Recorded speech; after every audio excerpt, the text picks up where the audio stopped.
व्यक्त पुरुष रत्ना नामक अपनी धर्म पत्नी को त्याग दिया, वैसे जैसे किसान पुआल को छोड़कर के धान को लेता है, रत्नावली जैसी पत्नी को त्याग करके तुलसीदास जी पुआल जैसी रत्नावली को त्याग कर परमात्मा जैसे धन धान को गोस्वामी तुलसीदास जी ने प्राप्त कर।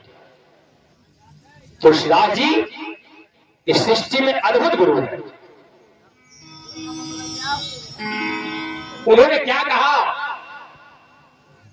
मैं इस प्रश्न को, इस उत्तर को इसलिए बता रहा हूं, लोग कहते हैं मैं भगवान को जानता हूं, भगवान को दूंगा, मैं ज्ञानी, मैं सद्गुरु हूं,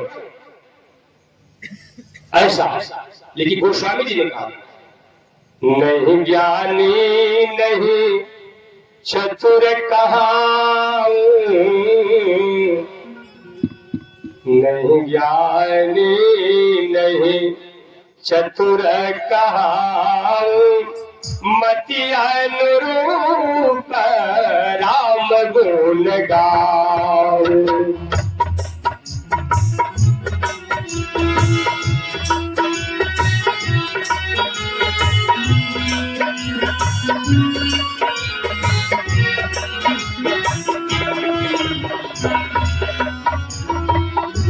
नहीं जानी नहीं सीताराम,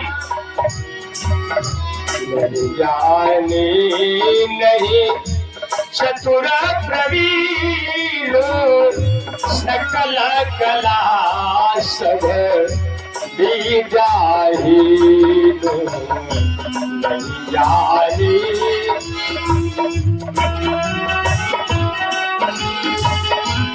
सकल कला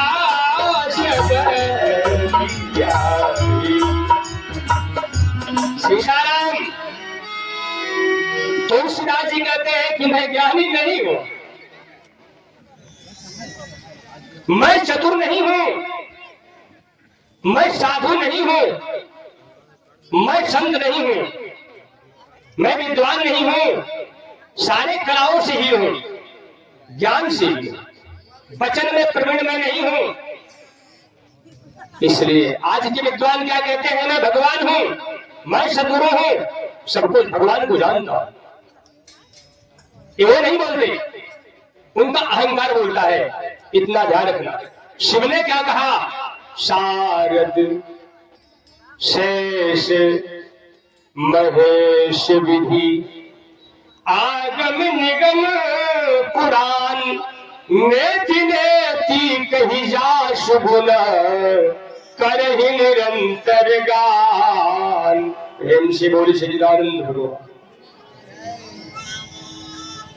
भगवान शिव कहते हैं कि मैं नहीं जानता उन परमात्मा को। शारद सरस्वती कहती है विद्या कला की देवी, 64 कला की देवी, मैं उन परमात्मा को नहीं जानती। शारद से शेष नाग अनंत मुखों से भगवान को, भगवान के गुण को नहीं गा पाते, कहते मैं भी नहीं जानता।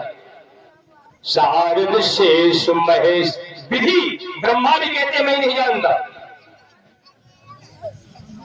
नेति नेति कही जा शुभन, सब लोगों ने कह दिया नेति नेति। नेति का अर्थ क्या है, नो इति, नो इति। हे भगवान, इतना ही आपकी महिमा नहीं है जितना मैं कह रहा हूं। समझ रहे आप? संत कहकर चले गए कि इतनी ही महिमा नहीं है जितना मैं कह रहा हूं। इसलिए मैंने कहा इस सृष्टि में संभल कर रहना। बहुत सारे विद्वान आएंगे, बहुत सारे संत आएंगे, बहुत सारे कथावाचक आएंगे, लेकिन सावधानी होती, दुर्घटना घटी। संत जन कहते हैं भगवान के, याद रखिएगा, जटाभारा जिन युक्तम ब्रह्मिका भेषदारिण है, भ्रमंति ज्ञान मालो की भ्रामंती जनानपी, संसार सुखासक्त ब्रह्मभ्यो अस्मित मादिनः, कर्म ब्रह्मो भय भ्रष्टम तम तजेदम तजम यथा। प्रेम से बोली सच्चिदानंद भगवान। सीताराम जय। जटाभारा श्री नारायण कहते हैं, संत जन कहते हैं, परमात्मा कहते हैं। जटाभारा जटा का बोझ ढोने वाले, भारा जटाभारा जिन्हें उत्तम दंभिका वेश धारण और दंभ का सा भगवा वस्त्र पहनने वाले, जटा का बोझ ढोने वाले, सन्यासी बनकर के हाथों में सोने का चांदी का अंगूठी पहनने वाले, सन्यासी बनकर के बंगला खड़ा करने वाले, सावधान संत भगवान के जटाभारा जिन्हें नियुक्तम दंभिका भेष धारण भ्रमंती ज्ञान मालो के भ्रामंती जलाल की। इस गलियों में, शहरों में, बाजारों में घूम घूम कर कहेंगे, श्री हरिनारायण कहते हैं कि भ्रमंती ज्ञान मालो के भ्रामंती, मैं ज्ञानी हूं, ये कहेंगे लोग। मैं भगवान हूं, मैं सदगुरु हूं, ये लोग कहेंगे। भ्रमंती ज्ञान वालों के भ्रामंती जनान की, जन समुदाय को, प्राणियों के चित्त को भ्रमित करेगी। संसार सुखासक्त ब्रह्मज्ञो अस्मित बादिन, उनकी दिनचर्या क्या है?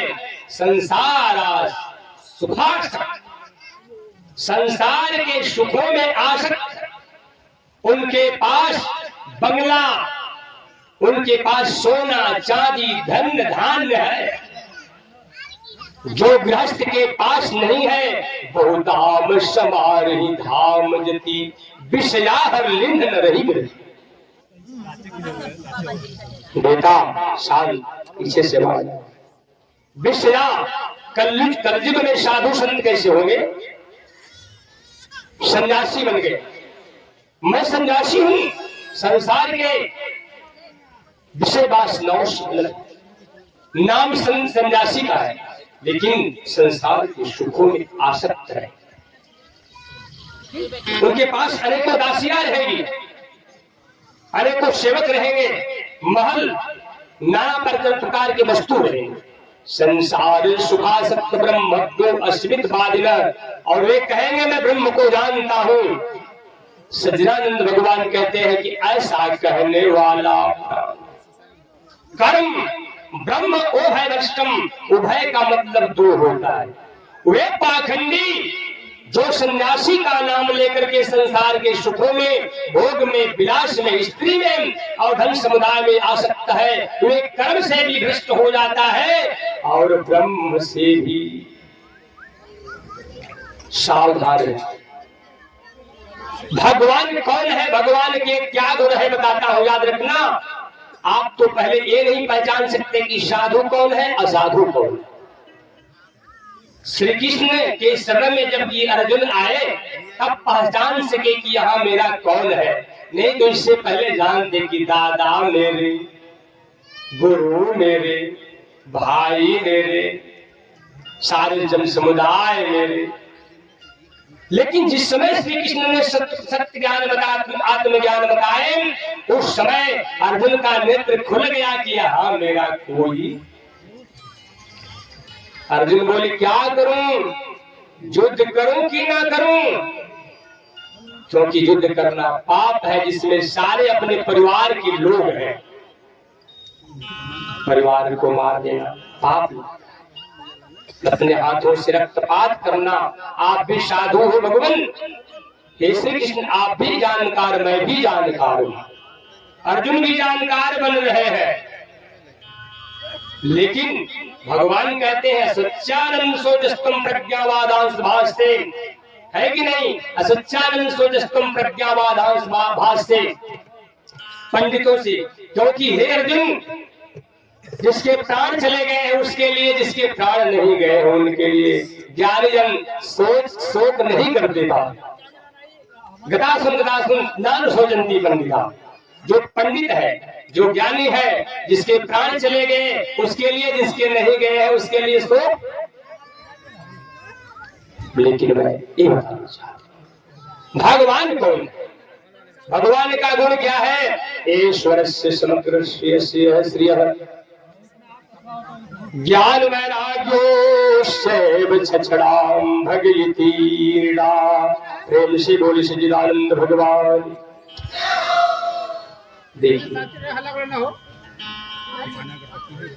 सीताराम कथा के बीच में शोरगुल सी कल्याण वस्तु भगवान के पास अपनी बात मन में कर लो। क्या मैं बोला अभी? क्या भी मैंने बोला? भगवान क्या है? भगवान कौन? अरे सीताराम, अरे धन, आइए आइए आगे आइए। देखिए उधर नहीं, वहां नहीं बैठना है, इधर आइए। अरे सीताराम सिरताज है इस क्षेत्र के आप। नहीं नहीं, शोभा नहीं दे पाइए, उठिए, कृपा करिए, आइए। ऐसे अपने मन से नहीं, यहाँ भगवान का दरबार है। आप कितने महान हैं यहाँ हम जानते हैं आप। ये देखिए बुल्लू यादव जी है, कटरिया की धरती से। इस क्षेत्र में कथा का एक हनुमान माने जाते हैं। बहुत कथाएं होती है इस क्षेत्र में। भगवान से इतना इनका प्रेम है, लगाव है कि सदा कथा यही लिख रहते हैं। आगे इधर जय हो जय हो। इनके सहयोगी शोभनाथ यादव जी है कटरिया के क्षेत्र से। अरे देखिए कल्लू यादव जी, कल्लू जी भी आए, कल्लू पटेल। अरे जय हो सीताराम सीताराम सीताराम।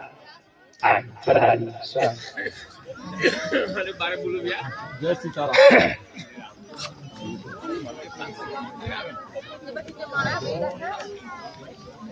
देखिए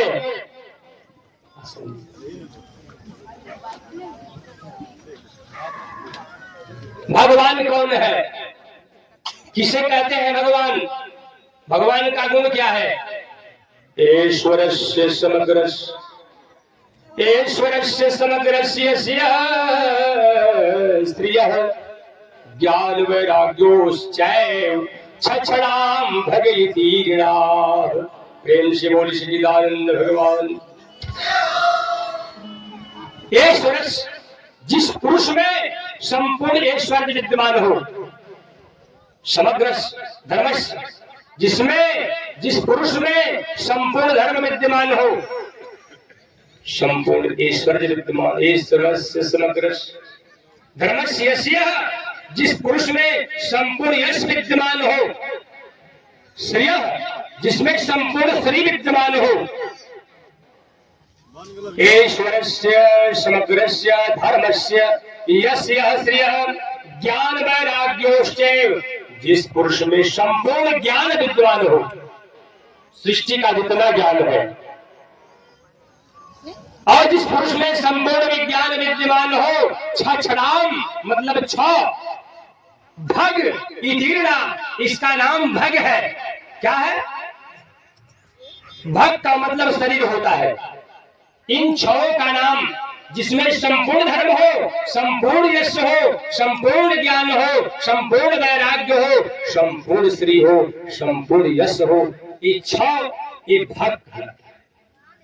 और जो इसमें गति प्रदान कर, अर्थात वान का मतलब चला देना, जो धर्म को चला दे, जो ज्ञान को चला दे, वैराग्य को चला दे, श्री को चला दे, इसको गति दे दे, उसका नाम है भगवान। उत्पत्ति प्रलयम च भूतानां गतिं गतिं विद्या अविद्यां च स वाच्यो भगवान की। प्रेम से बोली सच्चिदानंद भगवान की। पानी पिला दीजिए हरि किशन जी, लाग रहा। अच्छा ठीक ठीक। देखिए उत्पत्ति जो संपूर्ण सबकी उत्पत्ति को जानता है। उत्पत्ति प्रलय जो सबके उत्पत्ति का उपादान केंद्र है। उत्पत्ति प्रलय जो भूतानां गतिं गतिं, जो सभी प्राणियों के आने और जाने की गति को जानता है। वेत्ति वेत्ति विद्याम अविद्याम, जो विद्या को भी जानता है और अविद्या को भी। वेत्ति विद्याम अविद्याम च स वाच्यो भगवान इति, इसी महापुरुष का नाम है भगवान। आपकी माता, आपके पिता, आपके भाई, आपके परिवार, बहुत सारे संत महात्मा सीमित अवस्था तक जानते हैं, लेकिन परमात्मा उन संत के भी गति को जानते हैं। इसलिए उन परमात्मा का नाम भगवान, जिसमें सारी ये कलाएं विद्यमान है। जैसे श्री कृष्ण का नाम भगवान है, शंकर भगवान शिव का नाम भगवान है, राम का नाम भगवान है, ऐसे ऐसे महापुरुषों का नाम भगवान होता है। नदियों के पास अपना जल नहीं होता, परंतु जय हो कल्याण हो सीता, कल्याण हो सीता। नदियों के पास अपना जल नहीं, जल तो सागर के पास है, लेकिन सागर से जल निकल करके नदियों को धनवान बना देता है। मैं ये बताना चाहता हूँ, परमात्मा यहाँ न कोई विद्वान है, न कोई संत है, न कोई महात्मा है, न कोई राजा है, न कोई प्रजा, न कोई ज्ञानी, न कोई विज्ञान। जैसे सागर से निकला हुआ जल नदियों, सागर से निकला हुआ जल नदियों को धनवान बना देता है, प्रतिष्ठवान बना देता है, उसी प्रकार परमात्मा से निकला गुण ही मानव को ज्ञानी बना देता है, विद्वान बना देता है, संत बना देता, राजा प्रजा बना देता है। जो चेतन को जड़ कर ही जड़ ही करे से चैतन, अस समर्थ रघुनायक भजहि जी। परमात्मा चाहे जिसको जड़ बना दे, चाहे जिसको चेतन बना दे। आइए अब हम कथा की ओर चलते हैं। इस संसार में कौन वंदनीय है और कौन वंदनीय नहीं है, कुछ इसका मैं भाष्य कर देता हूं, समझ जाना। ये भी देख लेना कि आप वंदनीय हो कि नहीं, और आपके पास आप वंदनीय हो कि अवंदनीय हो, इसका अनुमान लगाना। कोई राजा है, कोई सन्यासी है, कोई साधु है, कोई बैरागी है, कोई ब्रह्मचारी है, कोई गृहस्थ है, अपने अपने को सब लोग श्रेष्ठ मानते हैं। लेकिन देख लेना कि आप इसके योग्य हो या नहीं। सोचिए निपति जो नीति न जाना,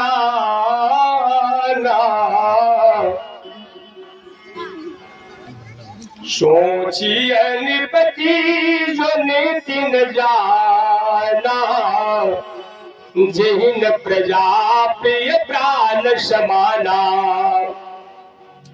सोचिए बयस कृपन धनवान, जो नियति शिव भगत सुजान।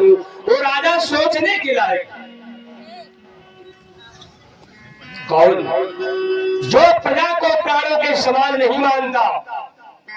कोई गांव का राजा, कोई जिला का राजा, कोई राज्य का, कोई देश का राजा, कोई विदेशों का राजा, लेकिन अपने अपने विभाग पर सब लोग एक राजा है।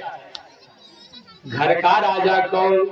घर का राजा पिता, परिवार का राजा। वो राजा सोचने के लायक है जो अपने प्रजा को पुत्र के समान। कैसे राजा हो रहे हैं? राजा प्रजा के रक्त को चूस रहे हैं। पद मिल गया, अब पैसा मेरे पास, सारे काम मेरे पास, प्रतिष्ठा मान सम्मान मेरे पास, जनता ने आपको खड़ा कर दी, आप पद ले लिए, लेकिन जनता के रक्त को आपने चूस नहीं। वो राजा सोचने के लायक है, न गालू हो जाता। सोचिए वयस कृपन धनवान, वो वयस सोचने के लायक है। जो धनवान होकर भी कंजूस है, धन है, वैश्य के पास धन होता है, वैश्य के पास धन है, व्यापार है, द्रव्य है, ऐसा है, सब कुछ है, लेकिन भगवान शिव के भक्तों का, भगवान हरि के भक्तों का पैसे, धन से, द्रव्य से और शरीर से स्वागत नहीं करता। वो वैश्य सोचने के लिए। सोचिए विप्र, सोचिए विप्र जो वेद बीना, तज निज धर्म विषय लय लीना। ओ विप्र सोचने के लायक है जो अपना धर्म त्याग करके विषय भोग में लीन हो। विप्र किसे कहते हैं? मैं बता चुका हूं पीछे विप्र किसे कहते हैं, याद है? नहीं याद है। जन्मना जायते क्षुद्र संस्कारात् द्विज भवेत् वेद पाठी भवेत् विप्रो। ब्रह्म जानाति ब्राह्मण। वेद पढ़ने का अधिकार जिसको प्राप्त हो गया, गुरु शरणागति जिसको मिल गई, उसको विप्र कहते हैं। लेकिन गुरु शरणागति भी मिली, तपस्या करने का मौका मिला, भजन करने का, नाम जपने का मौका मिला, लेकिन वो स्त्री में आसक्त हो गया, पैसे में आसक्त हो गया, द्रव्य में आसक्त होकर के और नाना प्रकार का पूजा आदि करवाने लगे। ध्यान देना, द्रव्यार्थम देवता पूजा यह करोति द्विजायधम। सावे देवल को नाम हव्य कब्य गरिता। प्रेम से बोली श्री राम। जो विप्र होने के बाद द्रव्य के लोभ से अगर जजमानों का पूजा करवाता है, वो विप्र भगवान कहते हैं देव क्रिया से, पितृ क्रिया से वो निंदित होकर के वो नरक में गिर जाए।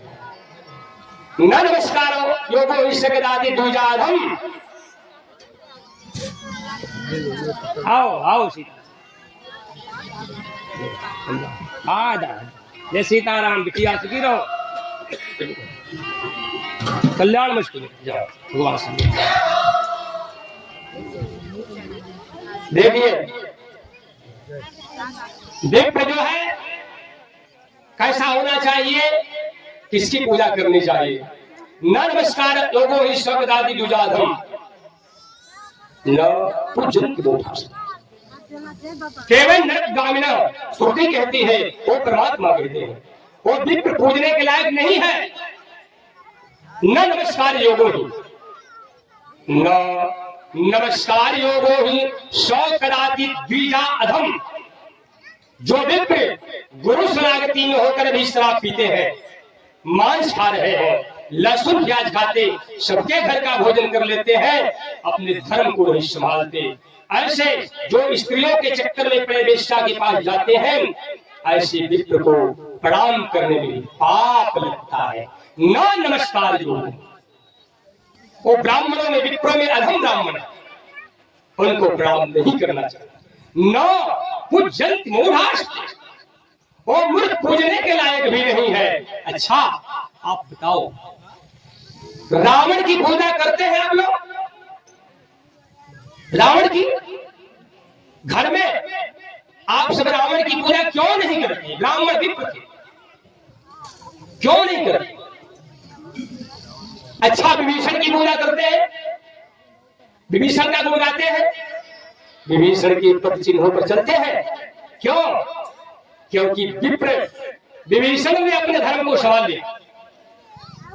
इसलिए यहां इस सृष्टि में कर्म की पूजा होती है। कर्म जिसके सच्चे हैं तो किस्मत उसकी दासी है, और मन जिसके निर्मल है तो घर में मथुरा काशी है।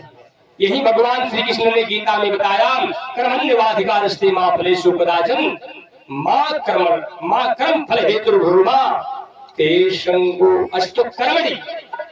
कर्म करो पार्थ, और इस कर्मों में फल की आकांक्षा, आसक्ति को त्यागो, कर्म करो, फल की चिंता न करो, फल देने वाला कोई और। दूसरी बात, इस संसार में आपके हाथ में कुछ भी नहीं है। 6 चीज विधाता के हाथ में है, हानि लाभ जीवन मरण यश अपयश। विधि ब्रह्मा के हाथ में। अच्छा ये बताइए, ब्रह्मा जी कहां रहते हैं? 6 चीज ब्रह्मा के हाथ में होता है, इंसान के हाथ में क्या है? तब मनुष्य के हाथ में क्या? हानि भी ब्रह्मा, लाभ भी, और हानि लाभ जीना मरना यश अपयश विधि के जब हाथ हो गया तो आपके हाथ क्या है? कोई हाथ उठाए? कर्म है। कर्म प्रधान विश्व करि राखा, कर्म प्रधान विश्व करि राखा, जो जस करे सो तस फल। इसलिए इस संसार में कर्म ही प्रधान है, कर्म के सिवा कुछ नहीं है। इसलिए मैंने कहा कि अगर ब्राह्मण अपने विप्र अपने कर्म को नहीं संभाले तो निंदनीय हो जाएंगे। लेकिन विप्र उसे कहते हैं जो गुरु के शरणागति को स्वीकार कर लिया, वो विप्र पूजने के लायक है। पूजिए सोचिए विप्र जो वेद विहीना, तज निज धर्म विषय लय लीना। जो अपना धर्म छोड़ करके विषय में हो। सोचिए शूद्र विप्र अपमानी, पंखा मत लगाओ पीछे। सोचिए क्षुद्र विप्र अपमानी, मुखर मान प्रिय ज्ञान गुमानी। और क्षुद्र सोचने के लायक है जो मुखर है। मुखर का मतलब क्या हुआ? मुंह माने मुख, खर माने कठोर, मुख से कठोर वचन बोलने वाला। क्षुद्र मुख से जो कठोर वचन बोलता है, चाहे कोई हो, वो क्षुद्र है। मुख से कठोर बोलने वाला वचन वो क्षुद्र है। और अपने ज्ञान पर अहंकार करने वाला व्यक्ति क्षुद्र है। क्या रावण क्षुद्र था या ज्ञानी? ज्ञानी था। जब रावण ज्ञानी था तो अंगद जी ने कहा, अरे मूर्ख, अरे सच, दुष्ट कहेगा। तो ज्ञानी होकर भी भगवान को नहीं जानता, विद्वान वेद का होकर भी नहीं जानता। रावण को मूर्ख बोला गया, सठ बोला गया, दुष्ट बोला गया। क्यों? क्योंकि सब कुछ जानकर भी श्रुति मार्ग को भंग करा, धर्म को भ्रष्ट, भगवान की बनाई हुई परंपरा को वो तोड़ रहा था। इसीलिए रावण का जो है संसार में पूजा नहीं होती। इसलिए वो क्षुद्र सोचने के लायक है जो ज्ञान पर अहंकार करता है। ब्राह्मण का तिरस्कार, संतों का तिरस्कार और भगवान का तिरस्कार। हाँ, वार्तालाप न हो। सोचिए पुनि पति वंचक नारी, सोचिए पुनि पति वंचक नारी, कुटिल कलह प्रिय इच्छाचारी।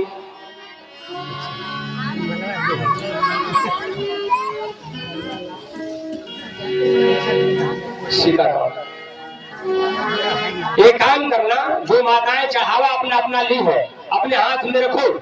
यहाँ अवसर दिया जाएगा, वही बताते हैं। चिन्हते रहना, अपना दूसरे के ना उठाना, अपना अपना चिन्हे रहना। हाँ, अपने हाथ में रखो, चिन्हती रहोगी। बाद में अवसर को मौका देगा। सोचिए नारी जो, सोचिए नारी, सोचिए पुनिपति वंचक नारी, कुटिल कलह प्रिय इच्छाचारी। वो नारी सोचने के लायक है जो कपटी है, जोक की तरह चाल चलती है। परिवार में, गांव में, घर में कलह पैदा करती है, सास से लड़ जाती, ससुर से लड़ जाती। वो नारी सोचने के लायक है।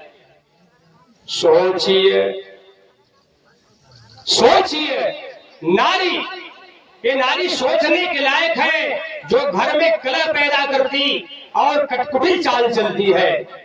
सोचिए बटु निज व्रत परिहरहि, जो नहीं गुरु आय सुयनुसरहि। वो बटु सोचने के लायक है जो गुरु के आश्रय में, गुरु के अधीन होकर वो कर्म नहीं करते। बटु अर्थात ब्रह्मचारी सोचने के लायक है। सोचिए गृही जो मोह बस करई कर्म पथ त्याग, सोती जति प्रपंच बस विगत विवेक विराग। वो गृहस्थ सोचने के लायक है। लगभग इसमें सब लोग गृहस्थ ही बैठे हैं। शायद इसमें कोई ब्रह्मचारी एका दुक्का होंगे, ऐसी बात नहीं।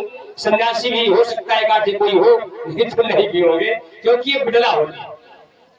आप गृहस्थ हो, देखिए गृहस्थ सोचने के लायक है जो मोह के कारण भगवान का रास्ता छोड़ दे, धर्म का रास्ता छोड़ दिया, भक्ति का मार्ग छोड़ दिया, वो गृहस्थ सोचने के लायक है।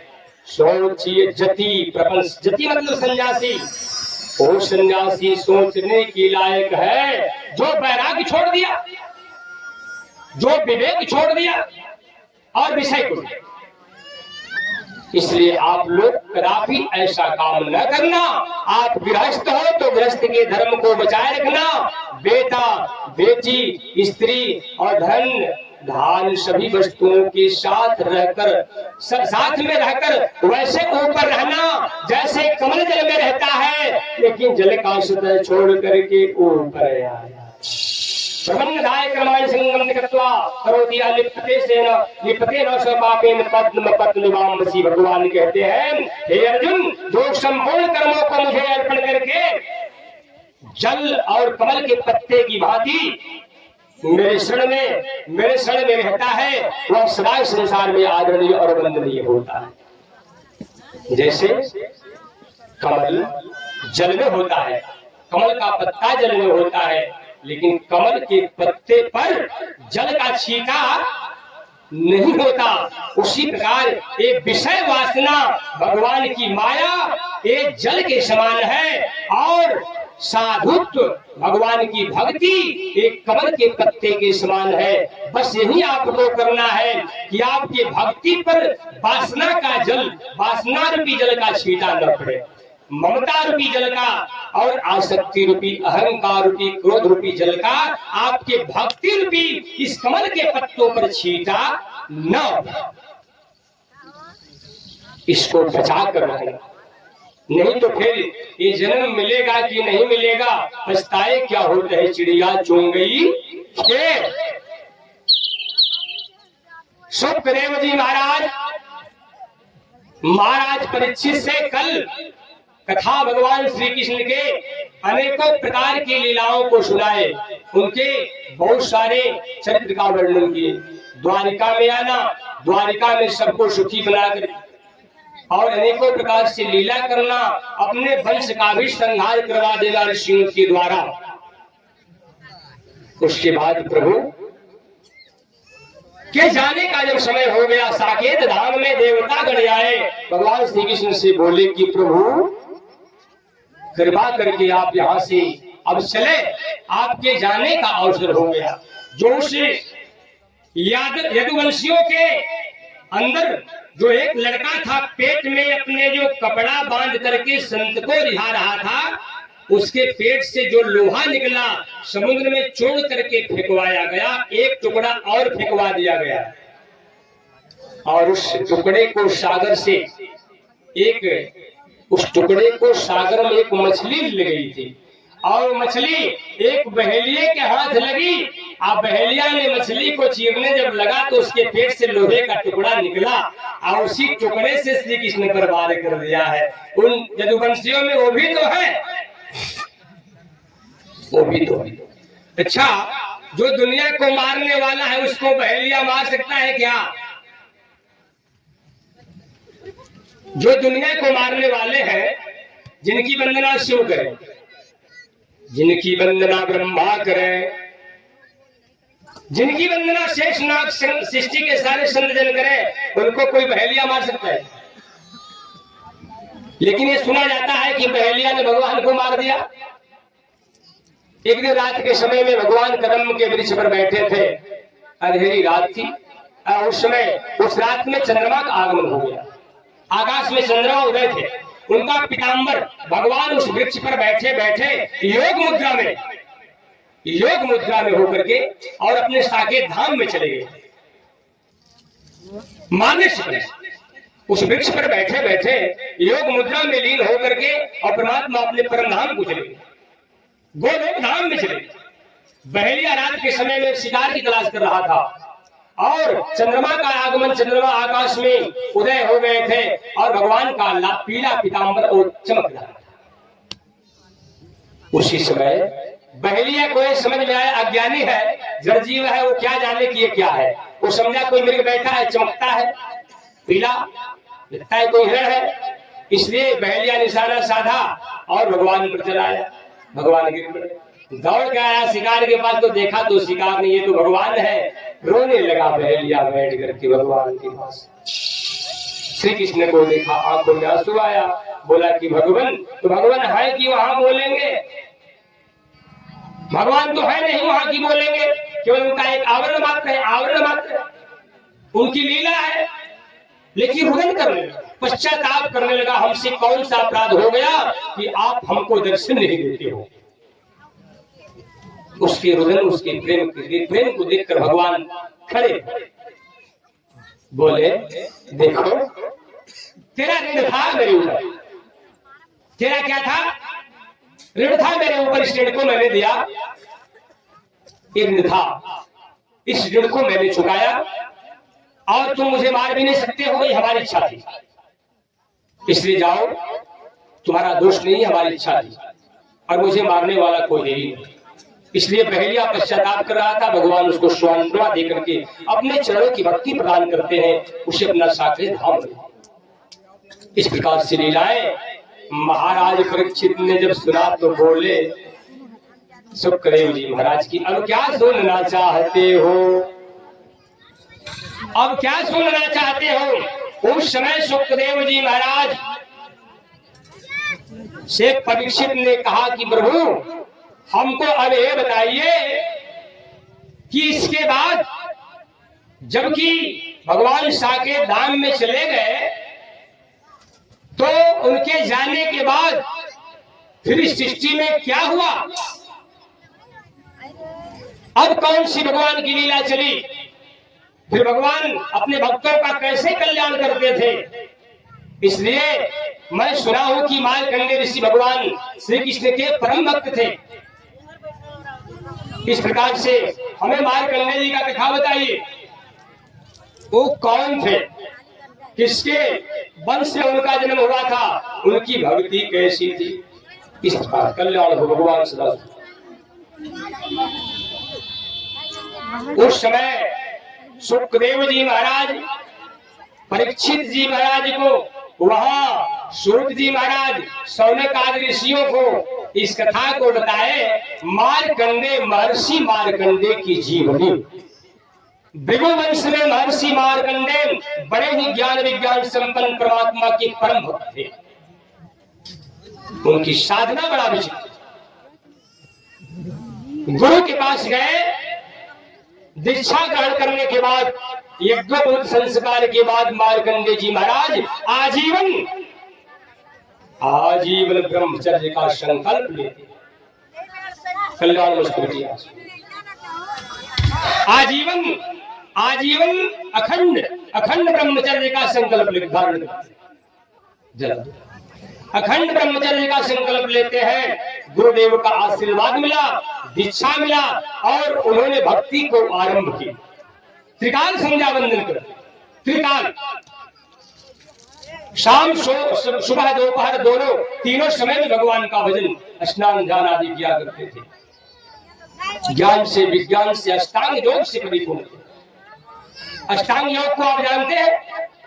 अष्टांग योग किसे कहते हैं?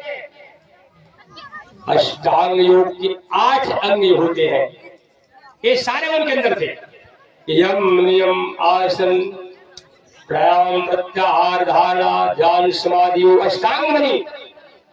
यम नियम आसन प्राणायाम प्रत्याहार धारणा ध्यान और समाधि अष्टांग मणि। इस योग का 8 अंग होता है।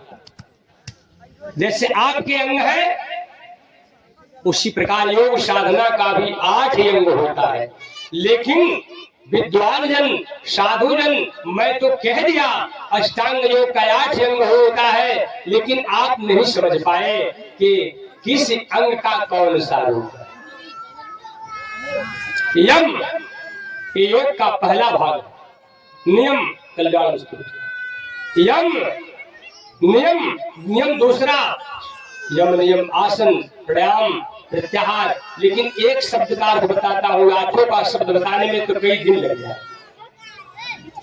यम किसको कहते हैं? अहिंसा सत्यास्ते, अहिंसा सत्यास्ते ब्रह्मचर्य परिग्रहाय मा।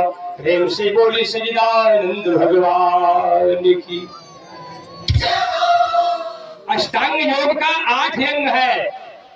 प्रथम अंग यम होता है। यम का 5 गुण है। यम का 5 गुण, यम नियम आदि आदि मैंने जो बताया। यम का 5 भेद, नियम का 5 भेद और आसन का 5, अर्थात 8 का 5 भेद है। कल्याण। इसलिए एक शब्द का अर्थ, यम का अर्थ क्या होता है? जो मार्कंडेय ऋषि में सुखदेव जी महाराज बोले वो अष्टांग योग से परिपूर्ण थे, साधना की प्रकाष्ठा की। अहिंसा सत्य आस्तेय ब्रह्मचर्य परिग्रहाय। वो अहिंसावादी थे, उनसे वो हिंसा नहीं करते, किसी को मन से वचन से कष्ट वो नहीं देते थे। किसी को मन से वचन से कष्ट देना जो है हिंसा होता है। इनसे अलग हो जाने का नाम अहिंसा है। अहिंसा सत्य, वे सदा सत्य बोलते थे। आस्ते किसी भी के अंदर वो दोष नहीं देखते थे। ब्रह्मचर्य, और वे सदा अखंड ब्रह्मचर्य का पालन करते थे। अच्छा, ब्रह्मचर्य का मतलब क्या है? किसे कहते हैं ब्रह्मचारी? आज दुनिया में कितने लोग समझते हैं कि मैं शादी नहीं किया तो हो गया ब्रह्मचारी। ये लोग समझते हैं। केवल शादी न करना ब्रह्मचारी का रूप नहीं होता। अगर शादी न करना ब्रह्मचारी का रूप हो जाए तब तो बहुत सरल उपाय हो जाए भगवान को। कर्मणा मनसा वाचा सर्वावस्थातुं सर्वदा सर्वत्र मैथुन त्यागो ब्रह्मचर्य परित्यज्यते। भगवान कहते हैं मन से भी जो मैथुन को त्याग दिया, कर्मणा कर्म से मैथुन त्याग दिया, है कि नहीं? कर्मणा मनसा वाचा वाणी से मैथुन त्याग दिया, सर्वत्र मैथुन त्याग ब्रह्मचर्य। उसका ब्रह्म आचरती सा ब्रह्मचारी। जो ब्रह्म का सा आचरण करता है उसे ब्रह्मचारी कहते हैं। नहीं, ऐसा नहीं कि शादी नहीं किया और बाहर जाकर के वे धोखा करता है। लोग देखते हैं कि भाई शादी नहीं किए हैं और मन इनका विषयों में जा रहा, सुखों में, पैसों में, द्रव्य में, वस्तु में सब आसक्त। इस प्रकार से इसको ब्रह्मचारी नहीं बोला गया। अच्छा, मैथुन का मतलब क्या है? मैथुन, आंख किससे मैथुन करती है? आंख का मैथुन क्या है? आंख रूप से मैथुन करती है। आंख का मैथुन रूप है। कान, कान किससे मैथुन करता? शब्द से करता है। और जिह्वा किससे मैथुन करती है? भोजन से, है कि नहीं? ये मन किससे मैथुन करता है? चिंतन से। और ये स्पर्श, त्वचा स्पर्श से मैथुन करता है। मैं ये बताना चाहता हूं कि जो ब्रह्मचारी आंख से बुरा न देखे, पर स्त्री मां की छवि देखे, कान से बुरा न सुने, मुख में अच्छा अवच्छ भोजन न डाले, इस त्वचा से कि स्पर्श में कभी न बसे, ठंडा और गर्म, सर्दी और गर्मी में सम रहे, तेल न लगावे, सुगंधित तेल न लगावे, उपटन देह शरीर में न लगावे, सूरमा था काजल न लगावे, स्त्री का मुंह न देखाए, भूमि पर सोवे, वृद्धि पतन न होने दें, एकांत में आसन लगा कर या तो काठ पर सोए या तो जमीन पर सोए, छाता न लगावे और 2 वस्त्र धारण करे, एक बदलने के लिए पहना रहे, गुरु के आश्रय में रहे। इन आदि आदि इस सब का नाम अखंड ब्रह्मचर्य का पालन। ये सब मार्कंडेय जी में विद्यमान था। अहिंसा सत्य आस्ति ब्रह्मचर्य अपरिग्रह। अपरिग्रह का मतलब विषयों के संग्रह से जो अलग हो, इसका नाम अपरिग्रह है। विषयों से जिसको वैराग्य है वो ब्रह्मचारी कहलाते हैं। अपरिग्रहायमा इसका नाम यम है। आदि आदि अष्टांग योग से मार्कंडे जी महाराज परिपूर्ण थे।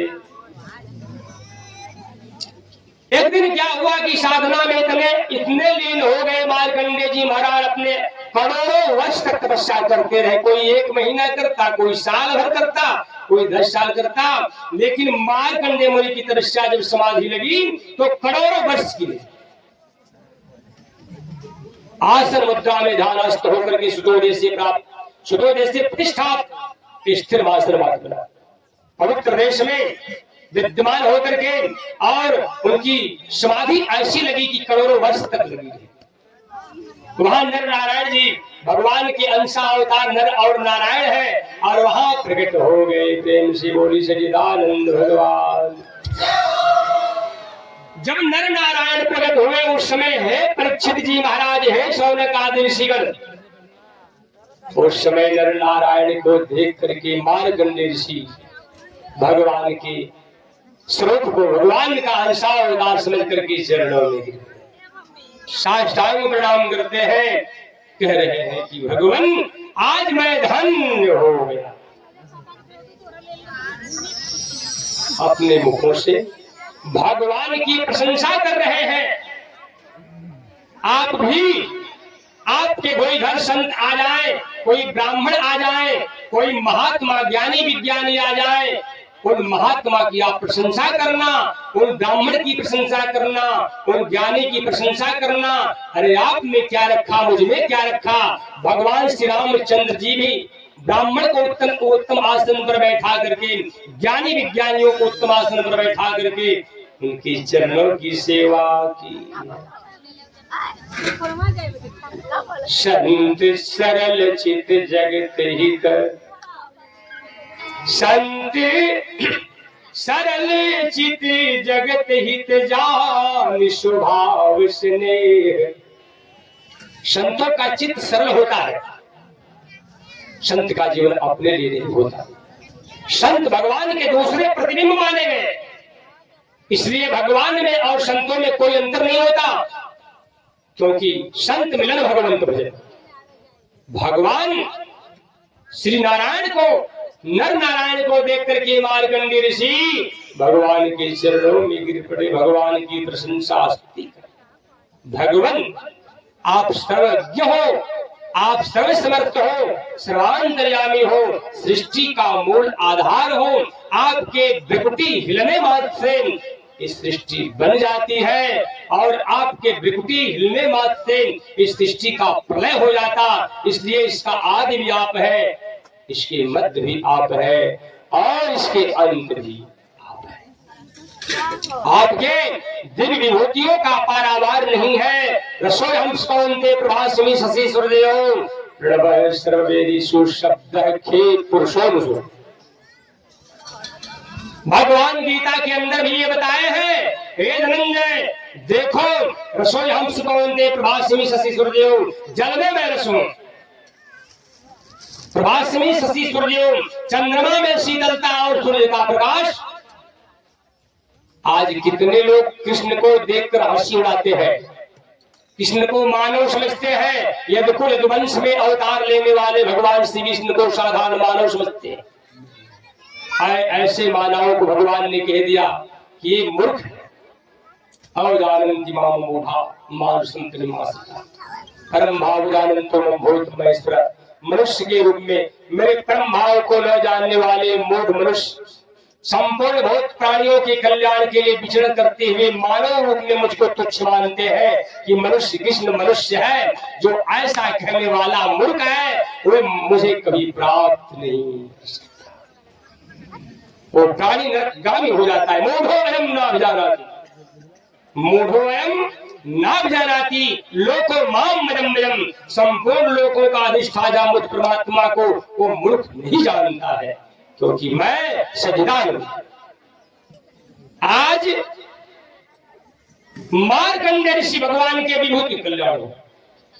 भगवान श्री नर नारायण के विभूतियों का वर्णन करते हैं कि आप ही संपूर्ण रूपों में विद्यमान हो भगवान, जल में रस हो आप। जैसा श्री कृष्ण ने भी कहा, रसो हम कौन दे प्रभास्मी शशि सूर्य, जल में रस मैं हूं, रसो हम कौन प्रभास्मी शशि सूर्य, चंद्रमा में शीतलता और सूर्य का प्रकाश में। प्रणव सर्ववेदेषु, वेदों में ओंकार और आकाश में शब्द, आकाश में शब्द पुण्यगंध प्रतिज्ञाम तेजश्चास्मि विभावसो जीवनम सर्वभूतेषु तपचास्मि तपस्विषु। पुण्यगंध पृथ्वी में पवित्र गंध मैं हूं, पुण्यगंध प्रतिज्ञाम तेजश्चास्मि, और अग्नि का तेज मैं हूं। जीवनम सर्वभूतेषु, संपूर्ण प्राणियों का जीवन मैं हूं। अच्छा, ये जीवन शब्द किसका वाचक है? भगवान संपूर्ण प्राणियों की जीवन कैसे है? कैसे जीवन भगवान है आप जानते हैं? अच्छा ये बताइए, आप बिना अन्न खाए कितना दिन तक जी सकते हैं? आप बिना अन्न का कितना दिन तक ठहर सकते हैं? ठहर सकते हैं 2 दिन, 4 दिन, 5 दिन, 10 दिन, 1 महीना ठहर सकते हैं? बिना अन्न का कोई जी सकता है? अन्नाद भवन्ति भूतानि प्रजन्यादम संभव, अन्नाद भवन्ति भूतानि प्रजन्यादम संभव। क्योंकि संपूर्ण प्राणियों का जीवन अन्न से चलता है। अन्न नहीं रहेगा तो कोई प्राणी यहाँ जीवित, जल नहीं रहेगा कोई प्राणी जीवित नहीं रहेगा, हवा नहीं रहेगी कोई प्राणी जीवित नहीं रहेगा, और अग्नि नहीं रहेंगे कोई। इसलिए भगवान कहते हैं कि सभी प्राणियों का जीवन, अगर श्वास अर्थात करें कि श्वास भी मैं हूं, भोजन भी मैं हूं, अग्नि भी मैं हूं, और अन्न भी मैं हूं, वनस्पति मैं हूं, और सृष्टि के सारे पदार्थ और वस्तु भी मैं ही हूं। और आपका वस्तुओं से, पदार्थों से आपका लगाव है, इसके बिना एक क्षण भी आप जीवित। इसलिए भगवान ने कहा कि जीवनम सर्वभूतेषु, संपूर्ण प्राणियों का जीवन मैं हूं। जीवनम सर्वभूतेषु तपचास्मि, तपस्वियों की तपस्या मैं हूं। बीजम माम सर्वभूतानाम विधि पार सनातनम बुद्धिमतामस्मि नित्यस्मि जिगीषताम। संपूर्ण प्राणियों का सनातन बीज मैं हूं। अर्थात संपूर्ण प्राणियों का सनातन बीज है क्या? यहां बीज शब्द किसका वाचक है? सनातन का अर्थ क्या है? याद रखना, सनातन का अर्थ मैं बताता हूं, समझ लीजिएगा। नास्तो विद्यते भाव ना भाव विद्यते स्लम, उभयोरपि दृष्टोन अस्तोन योज तत्वदर्शी, अविनाशी तो तद्वदधि येन सर्वमिदं तदम्, विनाश मध्यस्यास न कश्चित् कर्तुमर्हसि। हे पार्थ, इस अविनाशी का नाश करने वाला कोई समर्थ नहीं है, क्योंकि मैं आत्मा अविनाशी तू तद्वदधि सर्वमिदं। मैं आत्मा हूं, सत्य का अभाव भी नहीं है और सत्य का कोई अस्तित्व भी नहीं है। इसलिए भगवान ने आत्मा को अपना स्वरूप बताया है। एक ही आत्मा सृष्टि के कण-कण में व्याप रहा है। अगर आत्मा ही नहीं तो किसी का जीवन भी बस अहम आत्मा गुडाकेश सर्वभूताशय स्थित, संपूर्ण प्राणियों का सनातन आत्मा भी मैं ही हूं। इसलिए भगवान ने कहा कि मैं संपूर्ण प्राणियों का बीज हूं। बीजम माम सर्वभूतानां विधि पार सनातनम बुद्धिर्बुद्धिमतामस्मि, संपूर्ण विद्वानों का बुद्धि भी मैं ही हूं।